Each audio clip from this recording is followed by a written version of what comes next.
Hello students of standard 10. Now we will see lesson number 7, mensuration. First, revision. Here first figure is of cuboid. Now cuboid means what? It is a rectangular paralleloid, means all faces are parallel to each other. There are 6 faces. Now here we have to find some formula to find surface area, total surface area and volume of cuboid. But first try to understand cuboid means. Here you can see this figure. You can see here 6 rectangular faces are there. Here L means length of the cuboid, B is breadth of the cuboid, then this height of the cuboid. Now if length, breadth and height all three are different, then it is called cuboid. First formula is lateral surface area. Lateral surfaces means vertical faces. 1 is 2, then behind 3 and front 4. In this way 4 are lateral faces and their surface area is 2h into L plus B. H means height, L means length, B means breadth. Total surface area. These 4 vertical faces and here top number 5 and bottom 6.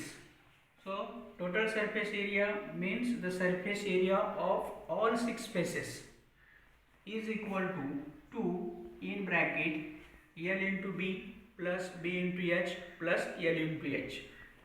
And third formula is volume of a cuboid equal to L into B into H, length into breadth into height. Now second figure is cube. Cube is a cuboid, but difference is what in cuboid and cube?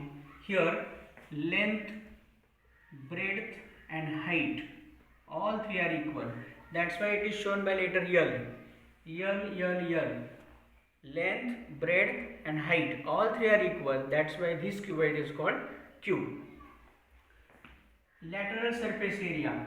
4 faces are vertical. Each face is a square and area of square is side into side or side square. Side is L, that's why it is L square. But 4 faces are there, that's why lateral surface area is equal to 4L square. Then total surface area. 6 faces are there, so total surface area is 6L square. Then volume of a cube is equal to length into breadth into height, means L into L equal to L cube. Next figure is cylinder. You can see this figure here. Its curved surface area equal to 2 pi RH, this curved surface. Then total surface area. Total surface area means area of top, bottom and curved surface. This total surface area is 2 pi R into R plus H. Then volume of a cylinder equal to pi R square H. Next figure is of cone. This is conical figure. Here is center of the base and this is radius of the base.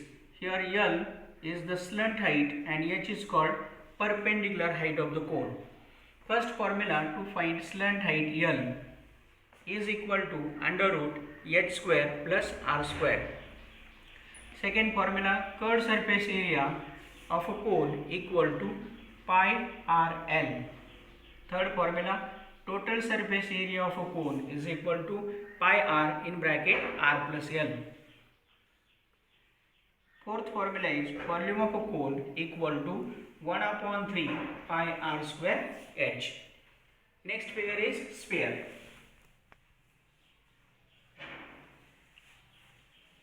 Here R is radius of the sphere. Total surface area of a sphere equal to 4 pi R square. Volume of a sphere equal to 4 upon 3 pi R cube. And last figure is hemisphere. Here is center and R is radius of the hemisphere. Hemisphere means half sphere. Curved surface area of hemisphere is 2 pi R square.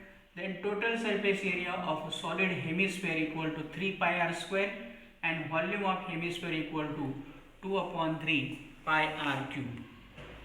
Now we will solve one example.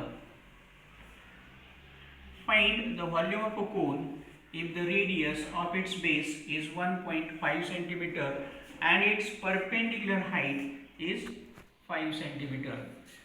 Solution: radius is given 1.5 centimeter, height is 5 centimeter, and we have to find volume of a cone. So write formula: volume of a cone is equal to 1 upon 3 pi r square h, equal to 1 upon 3 into value of pi is not given, we can use 22 upon 7 into radius is 1.5, so 1.5 whole square into height is given 5, equal to 1 upon 3 into 22 upon 7 into 1.5 square. You can write it like this: 1.5 into 1.5 into 5. Now here we have to simplify. I am simplifying like this: 3 ones are and 3 0.5s are 1.5. Now write the remaining terms down, and here you can take multiplication also. So equal to 22 upon 7 into this 0.5 into 15 5s are 75. So after the point decimal one digit is there, that's why it is 7.5. Then in next step you take multiplication of 0.5 and 7.5. So equal to 22 upon 7 into 0.5 into 7.5 is 3.75. Now you divide this number by 7. 7 ones are here 7, 0.75s are 35, 37 minus 35, remainder is 2. Now here 25, then 7 3s are 21, 25 minus 21, remainder is 4, take 0, it is 35. Then 7 5s are 35, 40 minus 35, remainder is 5, take 0. Then 7 7s are 49. So in this way you can divide. Then you will get equal to 22 into 0.5357. Now take multiplication of 22 and 0.5357. This is equal to 11.7854. But we want answer up to 2 decimal places. That's why convert this 4 digits into 2 digits. Now see this third digit, it is 5, and we know the rule: when third digit is 5 or greater than 5, then you can remove that digit but add 1 in the previous digit. So add 1 in 8, then we will get 11.79 centimeter cube. Therefore volume of a cone is 11.79 centimeter cube.